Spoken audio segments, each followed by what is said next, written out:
Good evening, everyone. Welcome to RSSDI Diabetes Bytes. Last week, we all spoke about the thyroid function and dysfunction, and we gave you all several tips, how as to how to monitor your thyroid function and how often to go to your doctor and seek advice. Anyway, we are here once again with something brand new. It's none other than Dr. Banshi Saboo, sir, who is our immediate past president of RSSDI National Committee.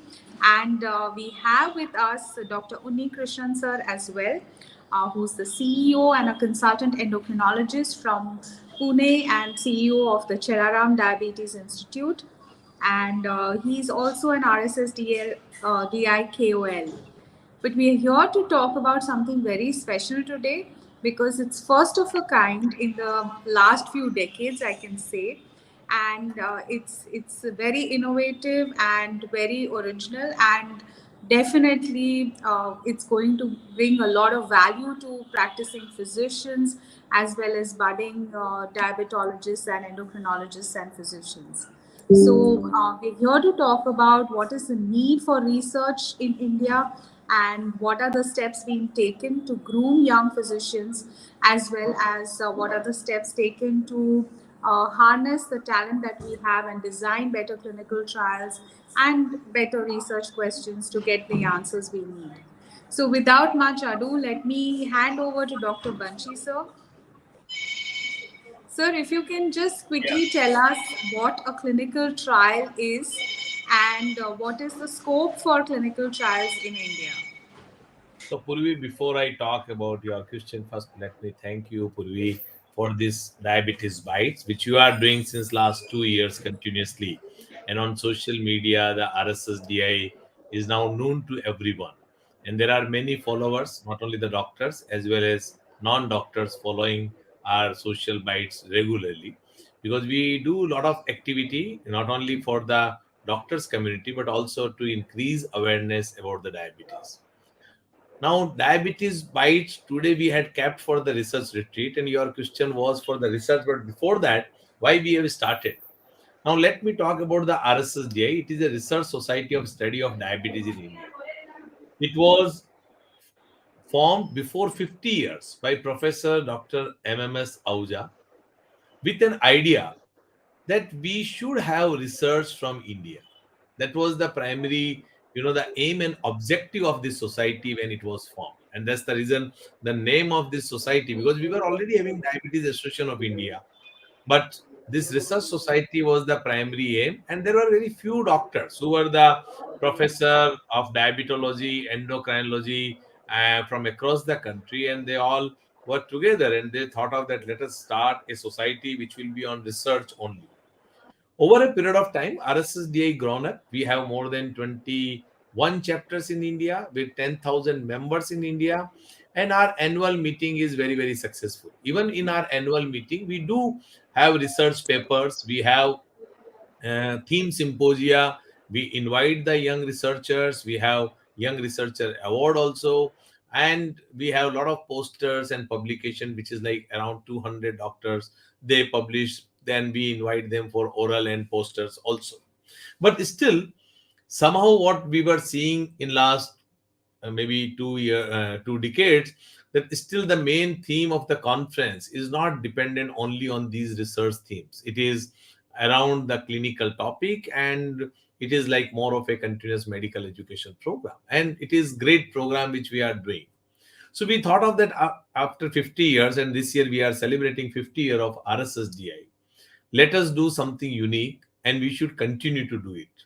Our original idea, our original mission and vision of Professor late Dr. MMS Ahuja was that we should have research from India. We should have original research. We should have real world data from India, and the world should see the India, that how they are publishing the research. And we have our own journal which is also very famous in the developing countries. We know that the publication which you can see in that, not only from India but from other developing countries too. And every year we have a research committee, which is Dr. A.G. Unnikrishnan is a member of that research committee. As a immediate past president, I am the research committee head. Even I am not the great researcher. I am a clinician, and I could not do any basic research in my practice. But in last 25 years, whatever I could publish, I have done it. So the idea of this research retreat is those who have worked in field of research and they have published something. So whatever they have published in last couple of years, it is a platform which is to share their research work with other colleagues, with other fellow researcher, other members of RSSDI. And this will also stimulate the other members to do the research. That is what our primary idea. And this 2 days meeting is sharing the knowledge, networking in field of research, and we just want to interact with each other. And for the junior doctors, for young doctors, for the budding diabetologist, or any member who is interested in field of research, we had kept lot of workshop also. So this program we primarily made by us. It is mean all research committee, but for us, it is not for that we have invited 10,000 doctors who are attending our RSSDA meeting, and you have a delegates of 10,000 doctors who will be listening us. No, we want our listeners should be also those who are interested in field of research, and we have restricted only 300 members, but probably over a period of time, I am sure it will also grow, and many more new researchers will also come who are interested in field of diabetes or in metabolic disorder in research. They will come. This is the first meeting. So around 300 doctors who are our audience, and around 125 top researchers of the country who have published in last couple of years, they will be here. And we will have, again, as I told you, it is knowledge sharing.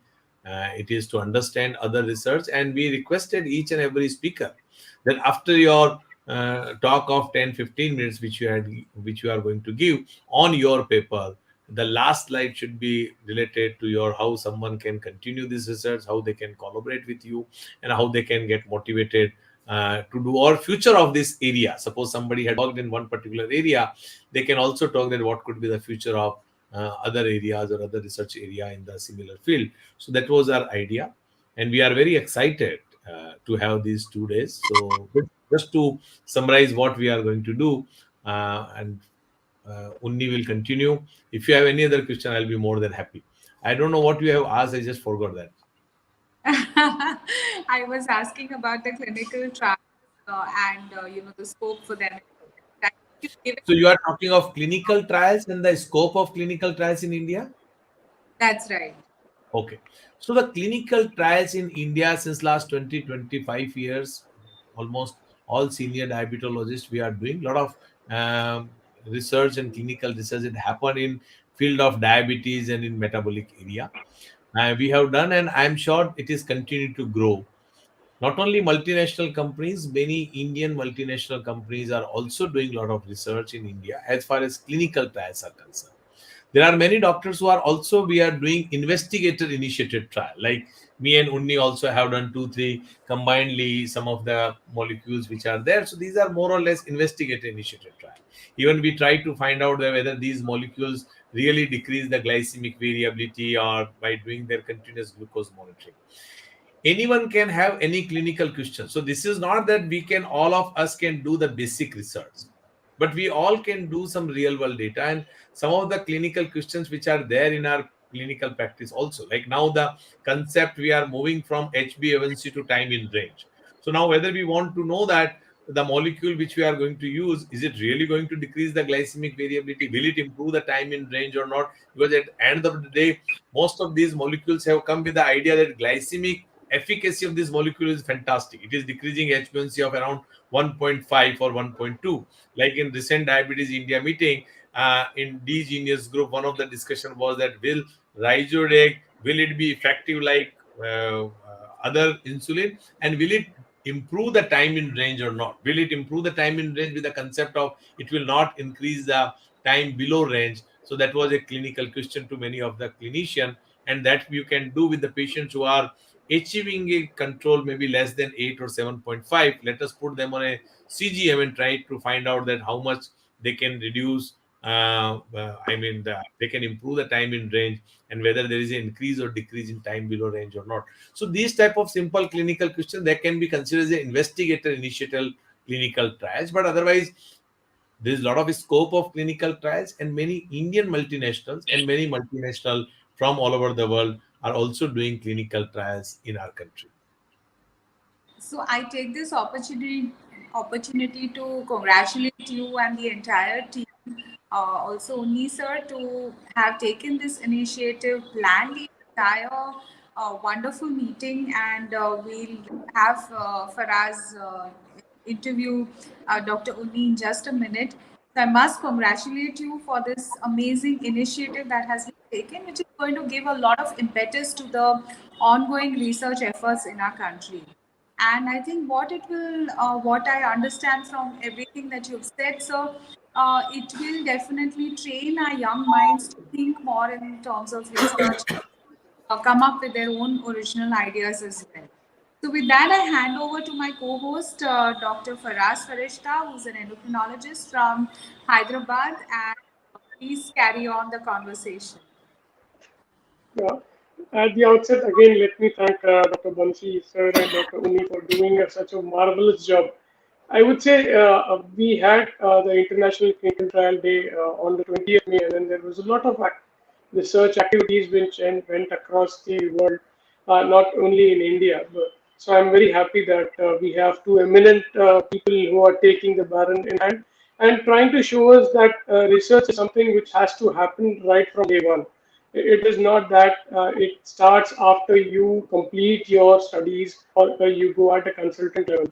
So, my question to you, Dr. Uni, is how has it changed in the last decade? And are physicians more aware of the need to do the research? Because I think now we feel that it has to start from day one. So, what are your opinion on that? I think that research, many clinicians generally feel that they are happy seeing patients. But at the same time, in recent times, I think clinicians have come to understand that clinicians and researchers need to come together. Clinicians are able to use molecules because researchers have actually worked to develop molecules or to develop diagnostic tools or to understand the epidemiology. Similarly, researchers also need to understand that they are able to present their findings and they are able to do research because that research is immediately translatable into clinical practice. For example, if somebody is able to do a very basic molecule, it may take years to come to the clinic. But a clinical researcher, is able to see the molecule come into practice quickly. So, in recent years, the lines between clinical and research are blurring, and clinicians are coming together, and the concept of clinician come researcher. Let's remember that though this is coming back, this is a very old concept. If you look at the discovery of insulin, that discovery came from very much a clinician who discovered insulin. So many times, many of the discoveries have come through clinicians, because when you see patients, you get a research idea. In India, we need to do more to foster the research and help clinicians do research. And that is why the RSSDI research retreat is very important. Thank you, Dr. Uni, for enlightening us on that. Over to you, Dr. Purvi. Faraz, I just want to add one more thing. As Unni was saying Please, very sir. rightly, Go that ahead. most clinicians, they are very happy with their clinical practice, and this is what we all are doing. But I always believe, as a doctor, we have three duties. Not for just as a clinician, you must see the clinically patients, and that is what we all are doing. The second very important duty is, all of us, if you learn anything, you should teach.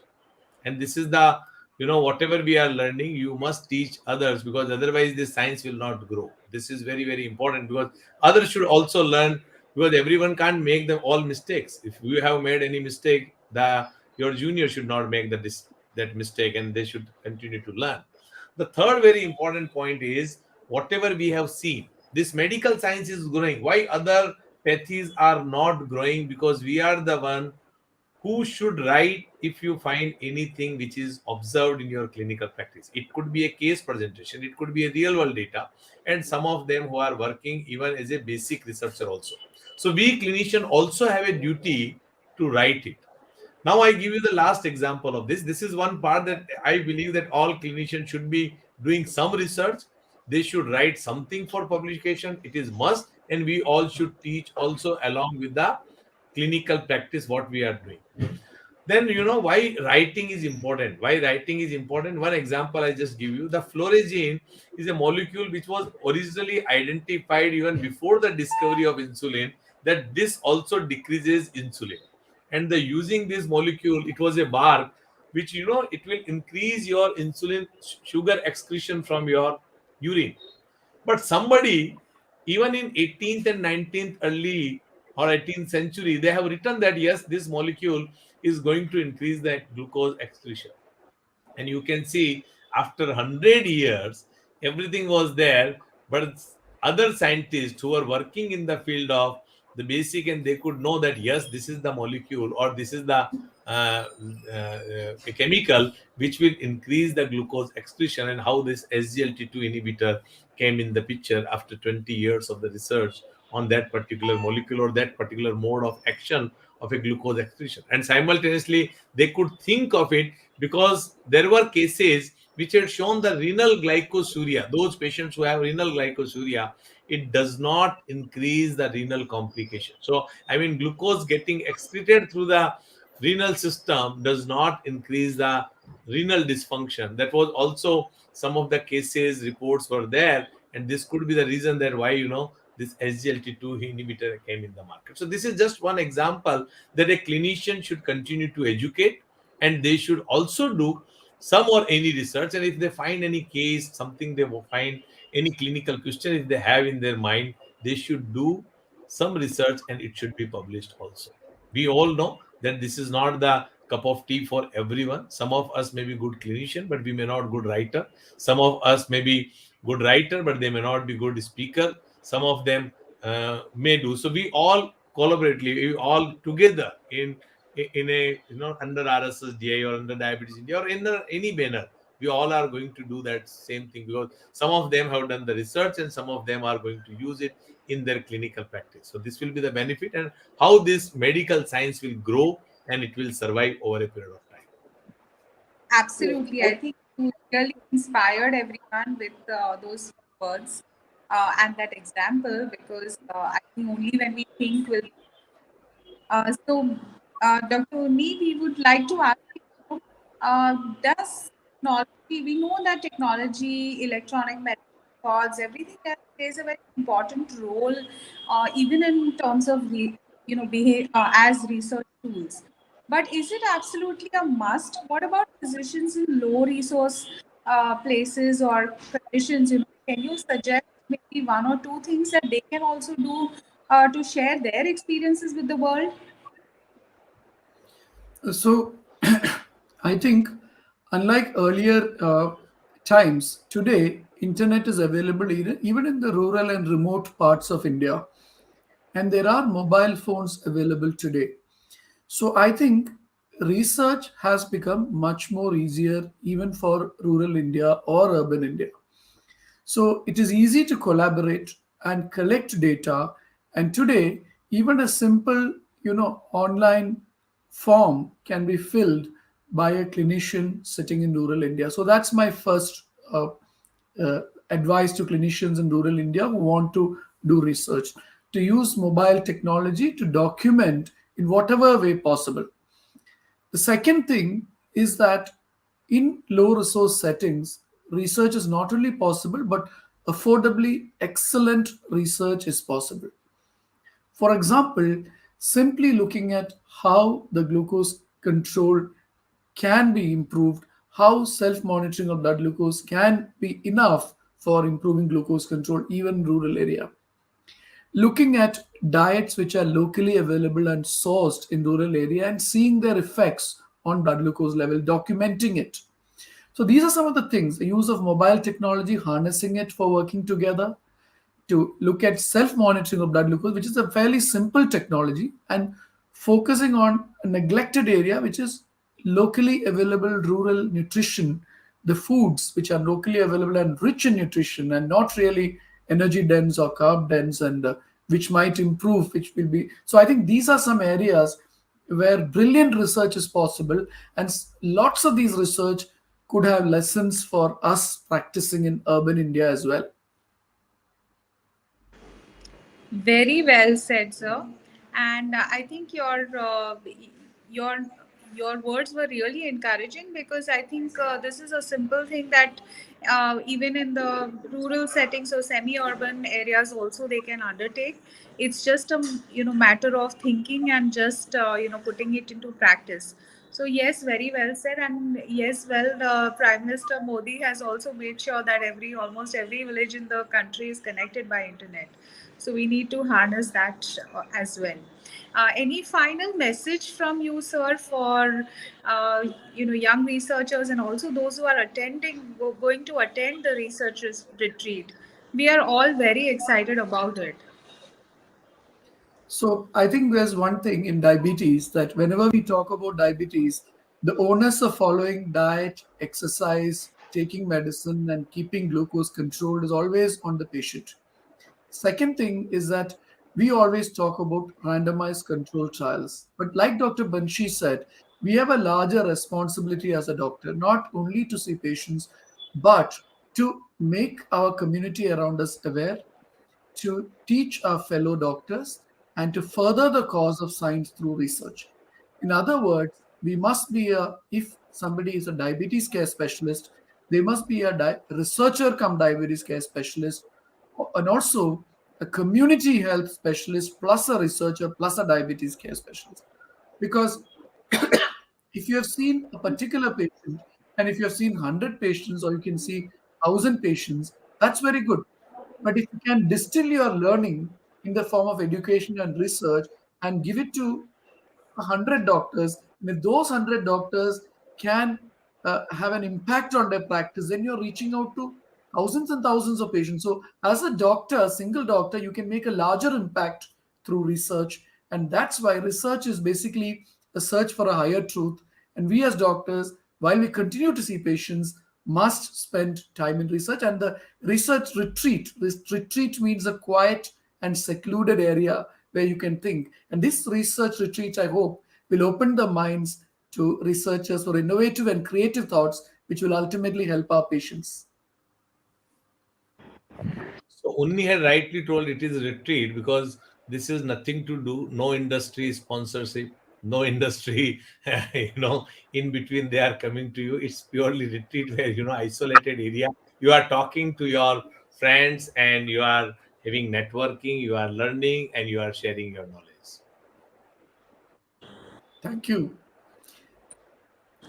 Really well said. Over to you, Dr. Faraz. Yeah. Thank you, Dr. Unni, for sharing your clinical insights and motivating, I think, all of us. Thank you so much for sparing out your time.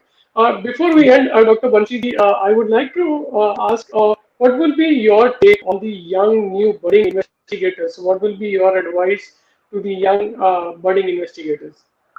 So, I mean, if you are talking of investigator word, if you are using, then they are already in the research. If you are talking of young budding diabetologist, if you want to talk, then they will be like somebody who is doing clinical practice and he's, becoming a famous clinician. That is what he is trying to do. So for them also, as I told you that, and only also simultaneously also expressed his view that one clinician should be also work for community, also work for the science, and also work to educate other fellow colleagues. So that is what the duty of a clinician. That what we should do. So the same message I would like to give all our young doctors, all our members of RSSDA. And now I will not put it like young or old. Suppose somebody may be practicing since last 20 years, and like I am practicing since last 25 years, but I could not do the research. Like basically, if you try to understand, like we could not do the basic research. Some of the publications which we have done, but not up to the level. You are not satisfied with what you have done. So this is the where you can learn that you can also understand that how a clinical questions can be made as a research question, and from that research question how I can get the funds from where I can get, and how I can collaborate with organization or with other colleagues of mine, and then how I can get it published, and then I can show to all that yes, as a being a clinician of 25 years as a senior most position in city, but still I can publish from my own work. So this is what a platform which is going to give you every aspect of research, from starting from a clinical question to collaboration to the writing a project to get it funded and then to get it published. Till that, we just want that everything you should know from that. We are also going to create that. Purvi, I just want to add one more minute that a mentor mentee program which we want to start with RSSDI.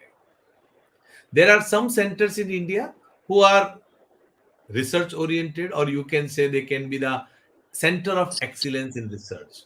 There are some centers in India who are center of for clinical practice. They are, you can say, center of excellence in clinical practice. There are some centers which are center of clinical practice for dedicated type 1, maybe dedicated for diabetic foot also. So what we have done is with RSSDI, we have identified such centers, and we are also now going to announce it.